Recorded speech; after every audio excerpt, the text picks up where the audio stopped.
Welcome back to Mr. Recaped. Today, I will show you a horror film from 2009 titled Jennifer's Body. Spoilers ahead, watch out and take care. The movie begins inside a prison, where inmate Anita "Needy" Lesnicki receives tons of letters and gifts from people concerned about her sanity. Among all this stuff, there's a picture of a boy, Chip Dove, that she keeps near her bed. During lunch, she attacks a doctor that wants to improve her diet, so Needy is taken to solitary confinement, where she starts telling us her story through flashbacks. It's 2 months ago. Needy lives in Devil's Kettle, Minnesota. The name comes from a local waterfall that goes into a hole but doesn't come out. Researchers have thrown many things in there, like balls, but nothing has ever resurfaced. The boy from the picture, Chip, is Needy's boyfriend. She's also got a best friend, Jennifer Check, who is a cheerleader and considered a babe. People can't believe she is friends with a dork like Needy, but they've known each other since childhood. Some students even tease Needy, saying she's gay for Jennifer. One day, Jennifer asks Needy to come with her to a bar to attend a concert by indie rock band Low Shoulder, which she's been following on MySpace because she likes the singer. Needy says she already has plans with Chip, which Jennifer disapproves of, so she pressures Needy into changing her mind. Needy gives in and agrees to be picked up later. In the evening, Needy changes into an outfit Jennifer would approve of while hanging out in her room with Chip, who says it's weird Needy can tell the moment Jennifer arrives without looking outside or even hearing a doorbell. He also points out Needy is always doing whatever Jennifer wants her to do, which Needy disagrees with. She says they just happen to do the same activities because they have tons of things in common. Chip thinks it's exactly the opposite. He claims they have nothing in common.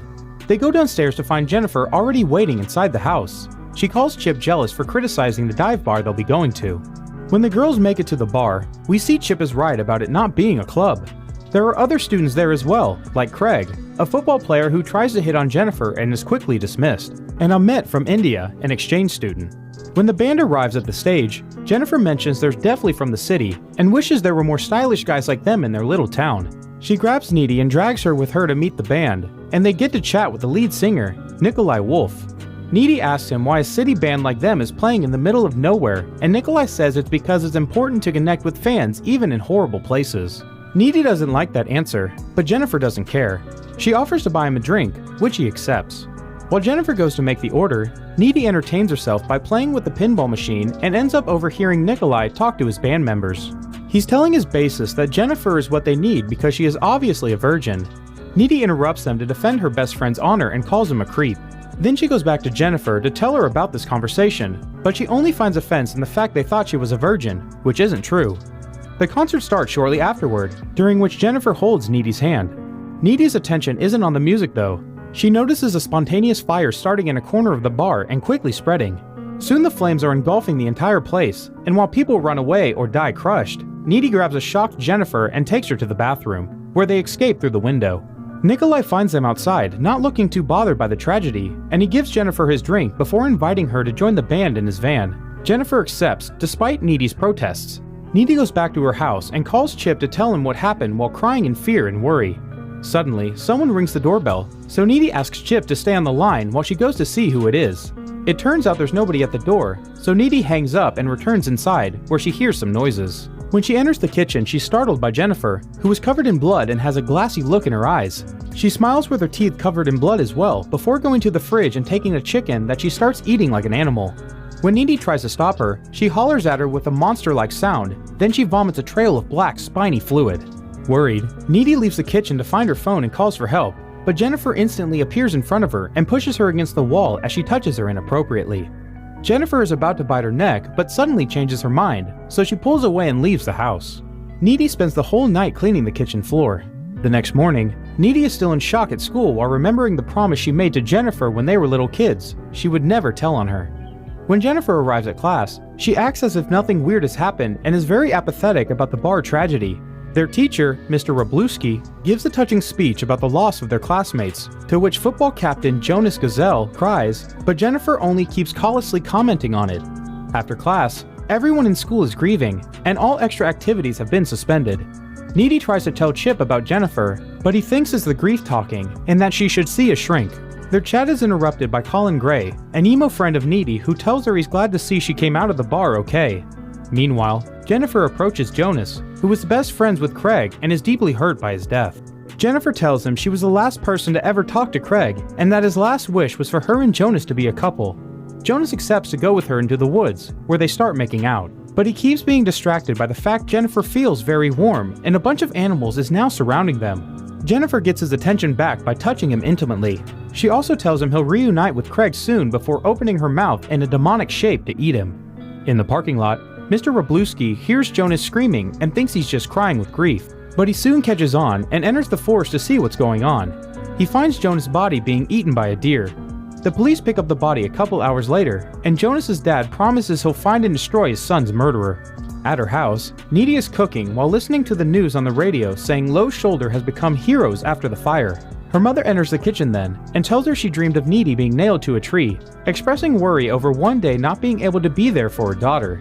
Later on, after bathing in the lake, Jennifer calls Needy to tell her she's having a great day, and we see her burn her tongue without pain.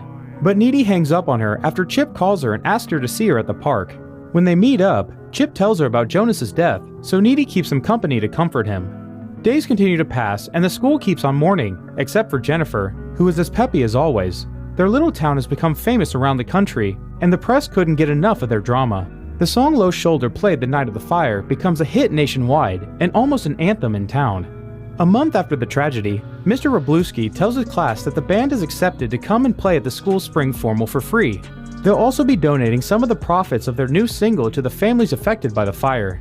Needy thinks they're scummy for using them as a publicity stunt, and reminds everyone that she was there the night of the fire and knows the rumor of the band saving anyone is a lie, which causes her to argue with a classmate that is a big fan of them.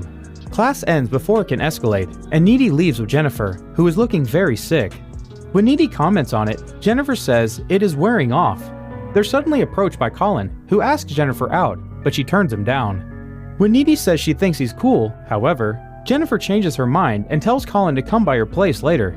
In the evening, Needy goes to Chip's to spend the night making love. Meanwhile, Colin is driving to the address Jennifer texted him, and is rather confused when he arrives in an abandoned house that he must enter through a window. Following the sound of music playing, he finds a room filled with burning candles and Jennifer waiting for him there. He quickly guesses this is not her actual house, and Jennifer distracts him with kisses, but when her eyes change colors, he steps back. Jennifer grabs him and says she needs him to be scared, so she breaks his wrist and throws him on the floor so she could start feeding on him. Back to Needy, she starts having hallucinations while still being intimate with Chip. Blood appears to be leaking from the roof, and a wounded Jonas and a demonic-looking Jennifer appears sitting nearby.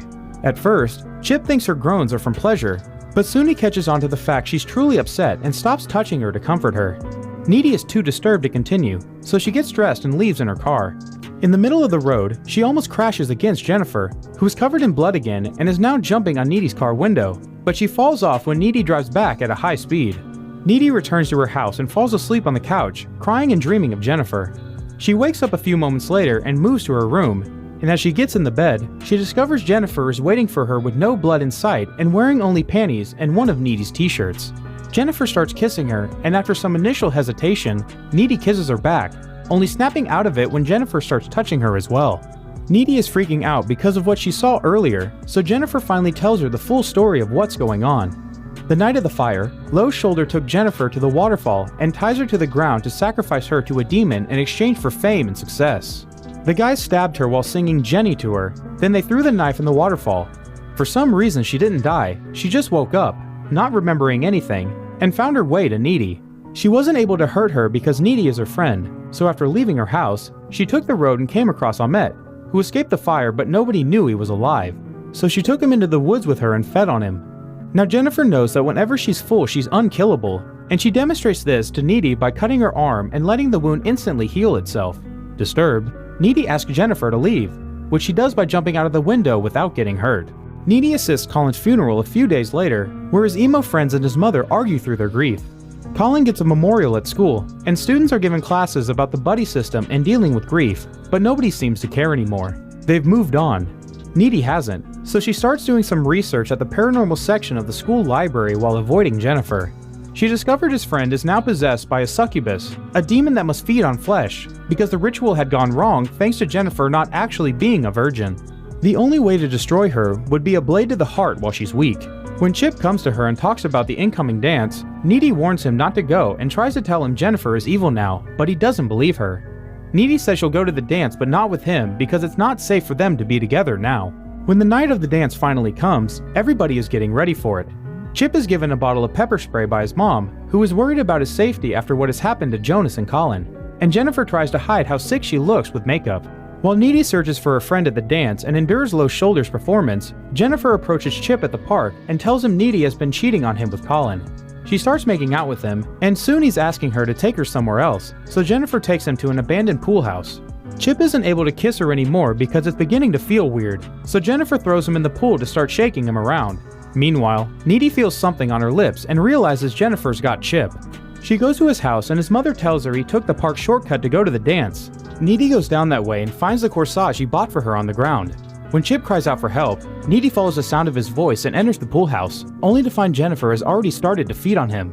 Needy jumps into the pool, causing Jennifer to get away from Chip, who gives Needy his pepper spray. When Jennifer comes closer again, she sprays her eyes, which makes her throw up on them before levitating out of the pool. Chip and Needy get out of the pool as well, and Needy tells Jennifer she's always been a bad friend and insults her in various ways. Jennifer intends to attack her for this, but as she comes closer, Chip impales her with a pool skimmer. It's not enough to kill her though, so she just leaves through the window while Chip dies in Needy's arms. A few moments later, Needy is back at her house, thinking about what happened and deciding on a plan. After changing into clean, dark clothes, she goes to see Jennifer, who is at her house going through the school yearbook to choose new victims while looking sick because she couldn't feed. Needy breaks in by smashing a window and attacks her with a precision knife, but Jennifer has enough strength to fight back and even levitate a bit. She bites Needy on the arm before she cuts a cross on her stomach, and after struggling in the air, Needy tears off Jennifer's matching friend necklace, causing her to let go of her and fall on the bed. Needy lands on top of her and stabs her in the heart, effectively killing her, but she's caught in the act by Jennifer's mother. Back in the present, Needy tells us that if you are bitten by a demon and survive, you gain some of its abilities. Needy can levitate now, so she uses that power to escape solitary confinement through the window, then uses super strength to simply walk through the grills outside. She makes her way to the road next to a river, where she finds Nikolai's knife and the object scientists have thrown into the waterfall. As the sun rises, she manages to hitchhike a ride to Madison, where Low Shoulder is staying in a fancy hotel.